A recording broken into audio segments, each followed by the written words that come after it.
There was a day that I became wealthy. I'll tell you the day, I know that day I was rich.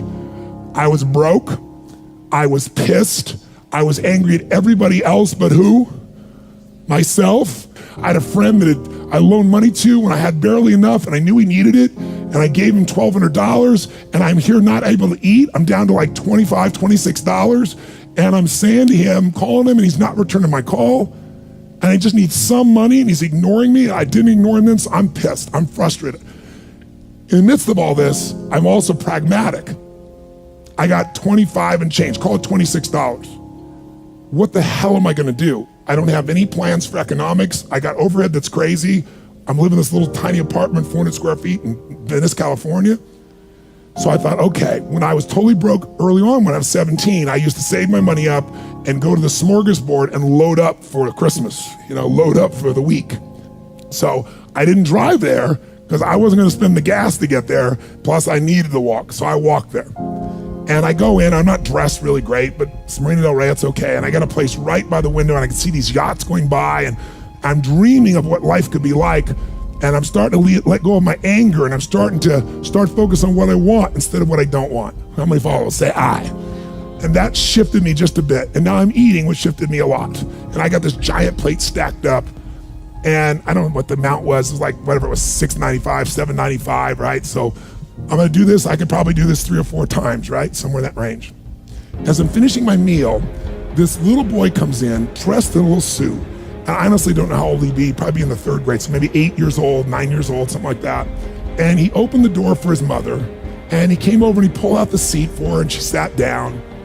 And she was a pretty lady, but as pretty as she was, I was totally obsessed by this boy.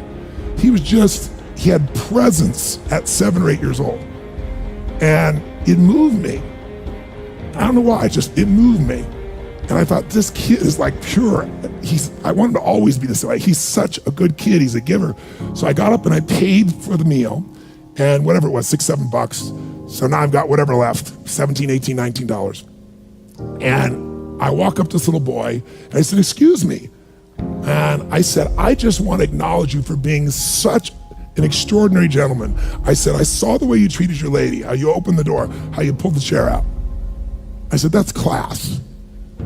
I said, my name's Tony, what's yours? And I don't honestly remember his name, Charlie or something. And he looked up at me and I said, Charlie? I said, that's amazing, taking your date out for a lunch like this. He goes, well, actually, she's my mom. And I said, that's even more cool. And he said, oh, but I'm not taking her lunch because I think he said he was 8. I said, oh, yes, you are. I had no plan for this. I just reached in my pocket, I took all the money I had left, $17, $18, $19, and I put it on the table. I said, you're taking her to lunch. He looked up at me and he goes, I can't take that. I said, sure you can. He said, why? Because I'm bigger than you are. And he smiled real big, and I didn't even look at his mom.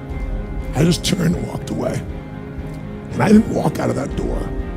I flew home. I should have been freaking out. How the fuck am I gonna eat? But I didn't. I flew because something inside of me had finally got past scarcity. I finally realized there's something inside of us more than our limits, especially around this thing called money that I had let terrorize me. And I got home, and the mailman came that day, and I had no idea how I was gonna have my next meal. And a letter comes, and it's from the guy I loaned the money to. Handwritten notes saying, I've been avoiding you, it's wrong, I'm so sorry, you were there when I needed you. Here's what I owe you plus a little bit more.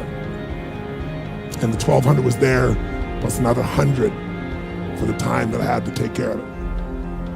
And for me, $1,300, that was enough to run my show for a month or 2. And I cried, and then I decided, what does this mean? And I thought, this means that whenever you give, it's always gonna come back, so you don't have to ever think about that again. Just give. And the rewards will be greater than you can ever imagine.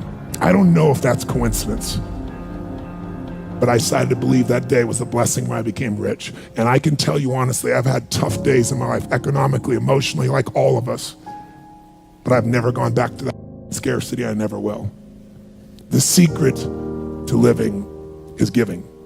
Do it when you don't have it, and I promise you, scarcity will leave your life.